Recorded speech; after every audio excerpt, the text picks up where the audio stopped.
Olá, nossa fala vai ser sobre probióticos. Creio que muitas pessoas já ouviram falar do termo antibiótico. Hoje nós vamos falar do contrário de antibióticos. Antibióticos é anti-vida, anti-bio.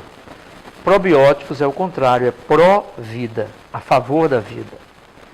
Então o tema probióticos fala de vida e até mesmo esse conceito vida é de difícil definição.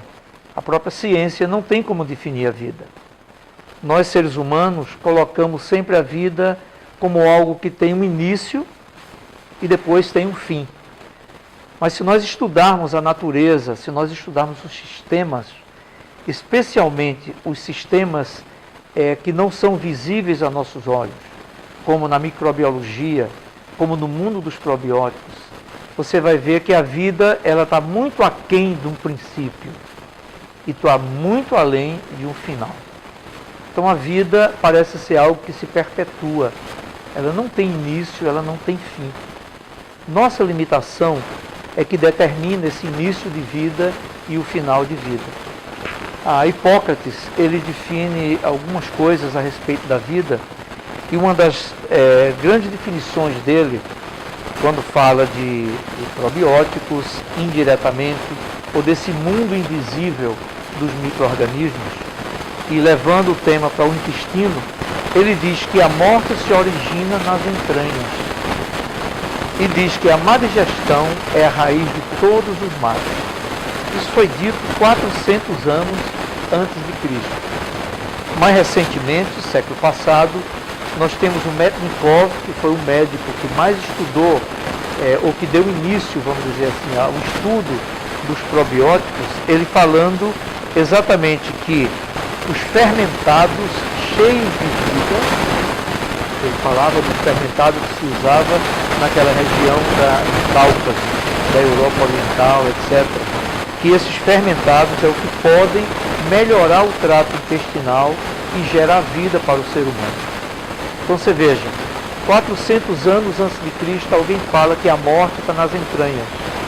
E agora, no século passado, alguém diz que a vida também está nas entranhas. A partir daí você pode receber vida. Então a vida, ela não pode ser um conceito de início e fim. A vida é muito aquém do início, muito além do final. Então os sistemas, principalmente o sistema microbiológico, se você for olhar os sistemas naturais, eles interagem com a própria natureza, eles interagem com o próprio universo e eles geram essa coisa que nós não sabemos definir, que se chama vida. Por exemplo, as cores. As cores têm vida, os sons têm vida, a vibração do próprio planeta é cheio de vida. Nós podemos definir um pouco o que é a ausência da vida. Então a morte pode ser o final dessas vibrações, o final dessas cores, o final dessa interação de sistemas. Mas o que é a vida em si, nós não temos como definir. Então as Olimpíadas agora, nós estamos bem atualizados nisso aí, ela começou a abertura das Olimpíadas mostrando que tudo surgiu no universo a partir de micro-organismos.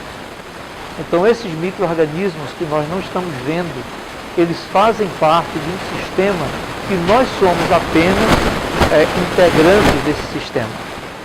Hoje em dia se sabe que o ser humano tem mais ou menos 10% de células no corpo que são células oriundas do pai e da mãe, ou seja, com o DNA do pai e da mãe. Enquanto 90% das células que estão no nosso corpo, que estão fazendo parte desse organismo, são células de micro-organismos. Ou seja, nós somos 10% no máximo do que nós pensamos que somos. O restante é micro-organismo. Agora, para perceber isso, nós temos que entender os sistemas naturais. Nós temos que perceber como funciona o universo, como funciona o mar, como funciona uma floresta. Eu sempre faço uma pergunta: quais são os animais bons numa floresta? Uma cobra, que muitas pessoas têm medo, é um animal ruim, o mosquito é um animal ruim, o escorpião é um animal ruim, o canário é um animal bom. Quem que é bom, quem que é ruim? Se você for observar o sistema com essa visão mais holística, mais universal, você vai perceber que não tem ninguém mal nem ninguém bom nesse sistema. O que existe é um equilíbrio ou um desequilíbrio. E aí entra a nossa visão de mundo. Se você começar a olhar o mundo nessa perspectiva, você vai ver que não existe coisas boas nem coisas ruins em si. O que existe é coisas equilibradas, coisas desequilibradas. Vamos trazer para a prática. Uma mulher tem um problema de candidíase vaginal. Quantas vezes nós encontramos mulheres com candidíase vaginal que leva anos fazendo tratamento com química sintética, com medicamentos? O que é a cândida? Cândida é um micro-organismo que faz parte de um sistema. Se você fizer uma análise bem feita em todas as mulheres, você vai encontrar cândida.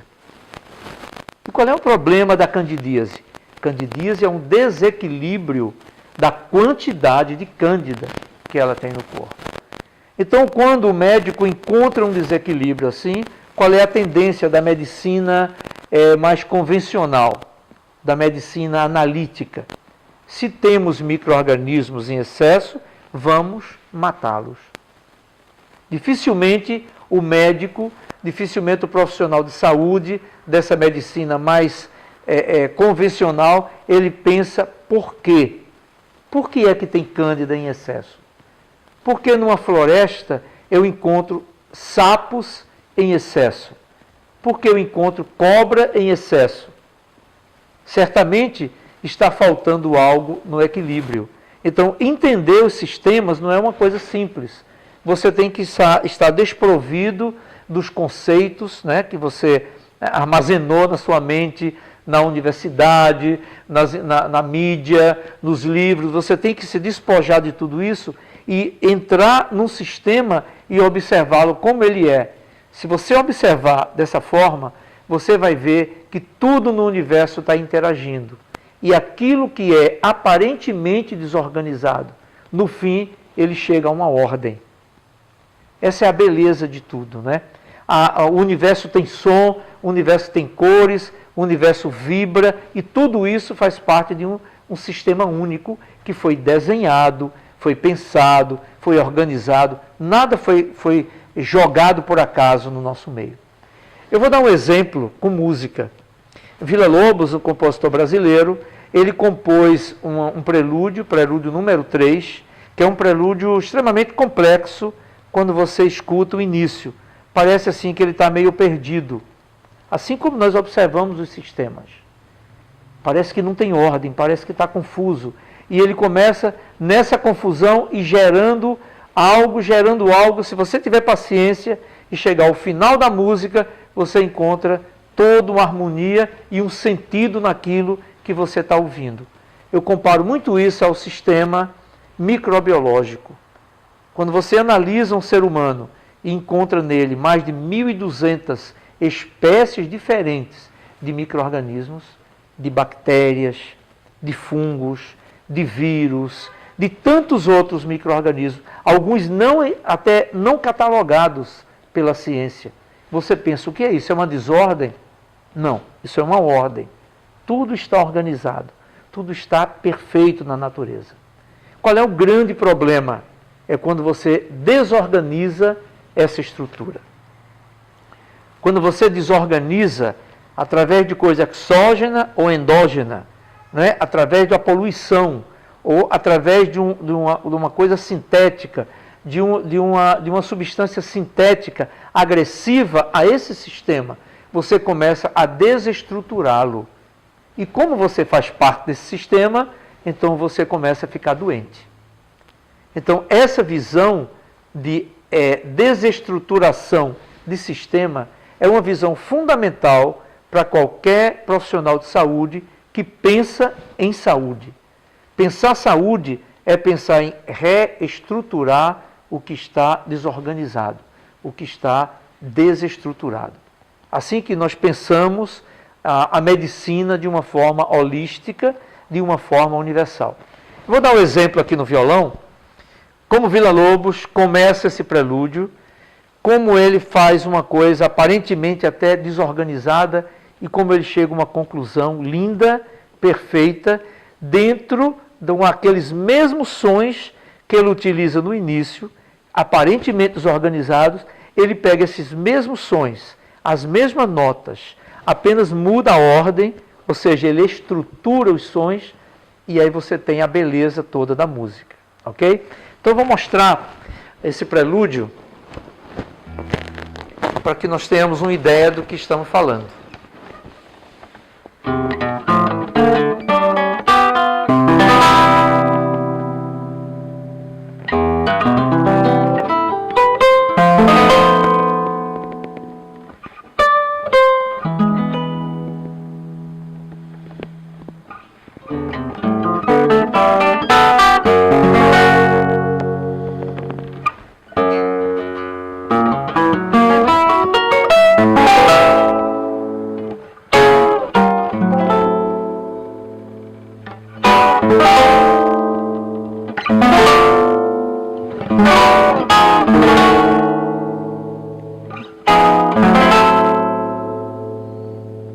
Veja que até aí parece um caos.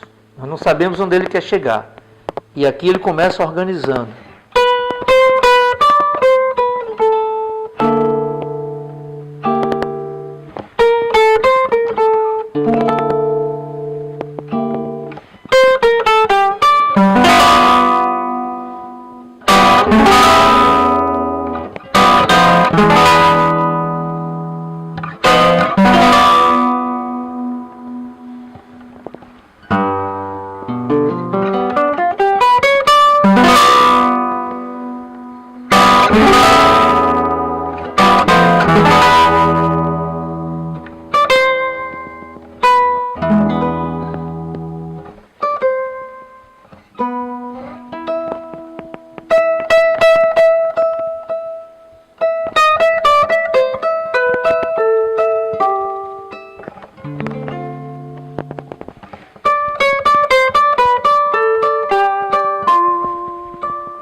No final ele chega com as mesmas notas a uma ordem, a uma coisa gostosa de se ouvir.